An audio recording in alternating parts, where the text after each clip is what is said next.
যদি কোনো বিজেপির নেতা ইআরও অফিসে ফর্ম জমা দিতে আসে 10টার বেশি, তাহলে রবীন্দ্রসঙ্গীতের সাথে একটু ডিজেও বাজিয়ে দিয়ে ডিজেও শুনিয়ে দেবে।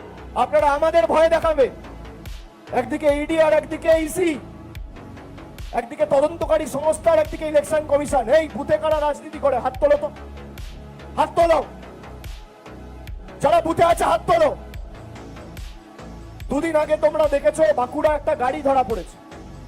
10,000 ফর্ম 7 তৃণমূলের ভোটারদের চিহ্নিত করে বিজেপির নেতারা গেছিল ইআরওর কাছে ফর্ম জমা দেবে বলে, যাতে এদের তালিকা থেকে নাম বাদ যায়।